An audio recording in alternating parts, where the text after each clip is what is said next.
Man, Ducati xDiavel. Let's get into it. I'm gonna sit down because it's been a day, and I took notes because this is a strange bike. It's but good, like way better than it needs to be. And with the mods that we've actually done to it, it makes it pretty awesome. We're gonna go kind of point by point here, get to talk about the things that, I really enjoyed and maybe some of the things that I didn't.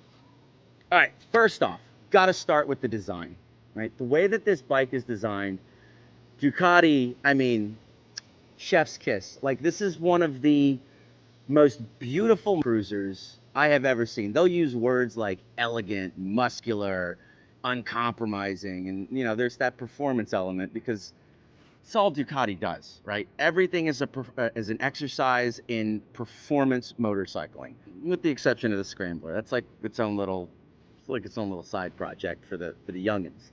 But everything else, the bikes are made to be aggressive, really fun, and just exciting. So why not do that with a cruiser? And they did that, and there is an elegance to it. Like the shape and the lines of this bike diverge a little bit from what the Diavel is. I like the xDiavel a whole lot more. This new sweeping kind of round, beautiful headlight. The tank is stunning. The European style turn signals that are integrated. They got rid of those like bulby air intakes. It's just a cleaner look. And then you have the entire back end of the motorcycle. But that saddle and that back end is absolutely stunning. Even the back taillights have that just like a very clean, very Tron-esque, just beautiful light lines. And big purchase for where you're sitting and also for if you decide to throw a passenger on that. The overall design of this bike, it's gorgeous. I loved it when it came out. When it came into the shop, I was even more impressed with it.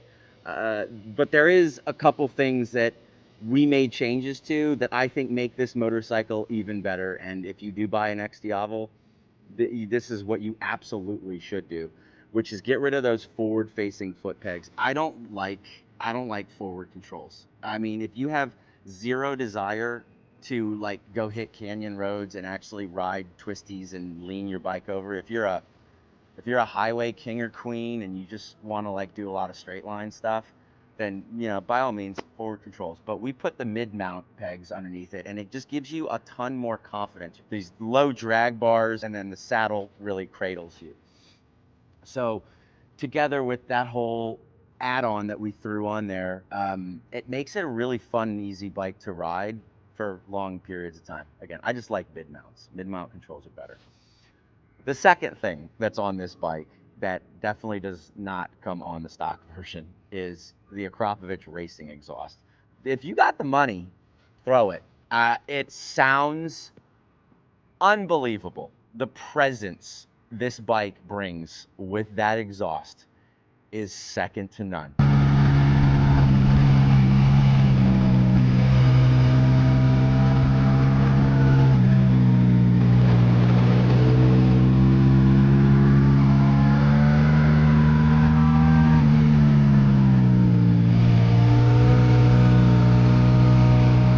It is a symphony to the ears. It was just nasty, especially on like downshifts with that quick shifter and the slipper clutch, like seamless, beautiful, unbelievably fun. We'll get into the riding ergonomics. I touched on those briefly.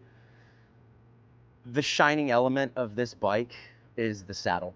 Like it cups your ass in a way that is I haven't experienced on a lot of motorcycles. Like you get into some really high-end nice Harleys and Indians and they kind of have that feeling. This thing is just like it's the hand of the Lord cradling you, dude. It for 3 hours, no pain, no issue, just awesome. And it has an added benefit that because there's so much power from that engine that when you lay into the throttle on a straightaway or you get going from a stop, you're held in place because of that curve.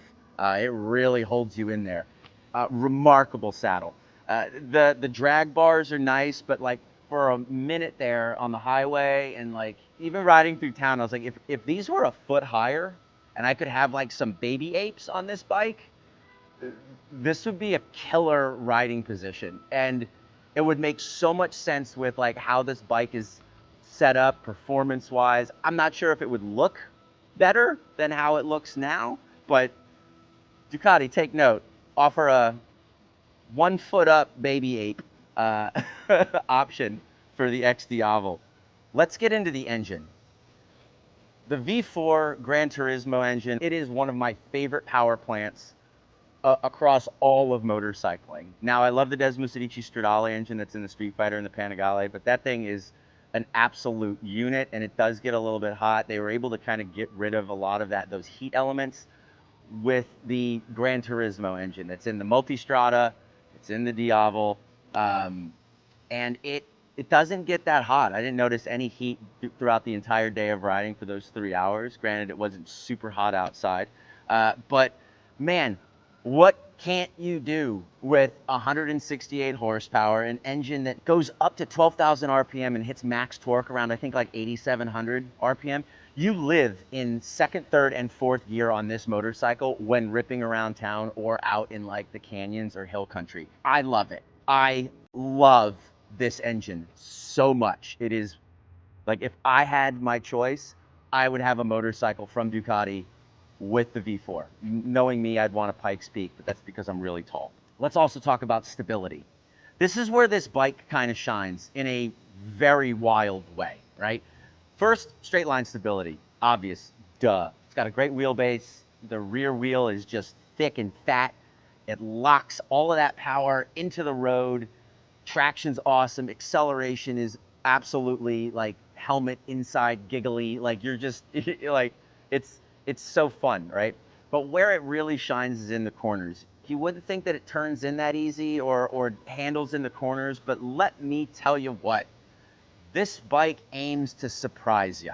It has a very neutral feel through corners. If you load the front wheel before getting into a corner, you can kind of just take that turn. Sharp, but it's big. You know, it's a little big and heavy. It's not as quick and tippable as like the Pikes Peak or the Street Fighter, but you can tell that there's that Ducati DNA in this bike. Like, it really handles through corners.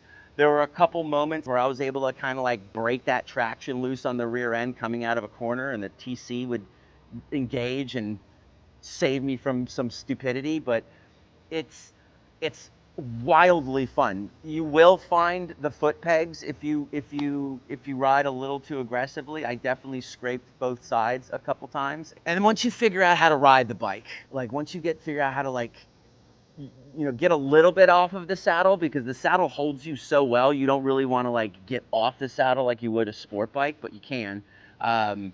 You really can kind of play with this motorcycle. It's wildly fun. It's strange and great, and that's also what makes it so good, and also something anyone should consider. The real question too is, and this is where, for me, this bike is so strange, right? Who is it for? Who is this motorcycle for? Well, it ain't me. I'm too tall for it. However, the more I ride it, the more I love it. I feel like if I came up to one of those, you know, come up to an intersection, look in the mirror of a really glossy building and you see your reflection, I'm pretty sure I look like an idiot on this bike. Like, I need to be on a Multistrada. This motorcycle, I really think, anybody under 5'10", this is a remarkable bike. You get like the power of a V4, but you don't have to have like the aggressive nature and overall sportiness of, say, a Panigale or a Street Fighter, because those are really, really aggressive motorcycles. But you're also a little too short sometimes to maybe be dealing with a Multistrada. Even though the Multistrada has the auto lowering and is definitely becoming more approachable to shorter riders, the way that this bike holds its weight, very down low, extended wheelbase, low saddle, it's like, I think it's a 30.3-inch saddle, and then it's got a low seat height option that takes it to 29.7 inches.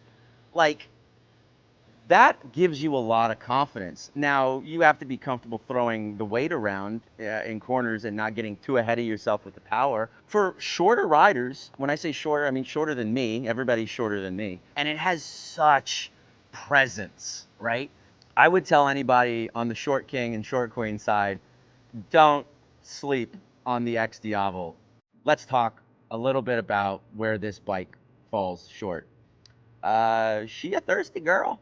She's thirsty. I probably did 120 miles and then needed to fill up. But that's also with really aggressive riding. I also don't think that people that are buying this bike are going to be like hyper aggressive. Like you're not going to, you might go see county roads and hill country roads and twisty roads and get ripping on it, but I think you might be kind of casually ripping the canyon roads. I was getting after it. I was getting after it. I was really putting it down. I don't get good fuel economy on any motorcycle I own, so I mean, I don't care. I don't think you should either.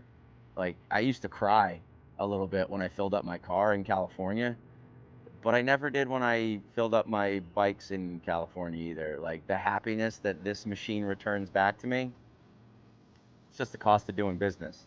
Lack of wind protection. For 400 bucks, you can get a windscreen from Ducati, and it kind of sticks up almost big multistrada style, and it looks decent if they can smoke it and have it be really tinted. I think it would look great and provide good enough wind protection, but there is very little wind protection on this motorcycle, which I kind of think is like antithetical to any kind of muscle touring bike. So that's another kind of point against this bike.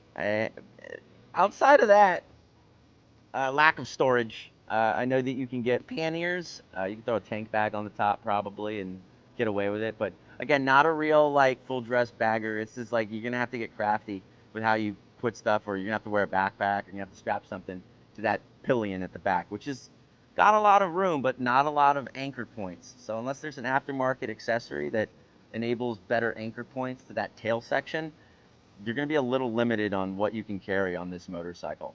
All right, here's my final point. And I think this is probably the most wild statement that I can make about this bike. Ducati has already entered the muscle cruiser category. Uh, Fuck it. You guys should just go straight bagger. Like, I want to see a full dress Ducati bagger, even if it's a limited edition, and you can price it at $35,000, $40,000 because that's already what Harley does with their CVOs. This bike will destroy most Harleys. Showroom floor to the world. This bike is better. It's better than the Rocket 3. It's better than any CVO. I mean, you have to modify a CVO with like stage 3 kits and all this other shit. And give me one that's 40 with like a full fairing and some bags, and I bet you anything Ducati could make it gorgeous. And from a performance standpoint, it will be better than anything on the market. I fundamentally believe Ducati is the brand that could do it. Would people buy it? What do I know? Probably not. All right, well, if you like my review, again, we didn't really get into the technicals. We got really more into like, what is it like enthusiastically to live and ride this motorcycle, which is what I think most of you need and want from me. I don't really care about diving too much into tech specs and being like, but hit the like, subscribe button, comment below. If you got any questions, I'll answer them. And I'll see you down the road, man. Peace.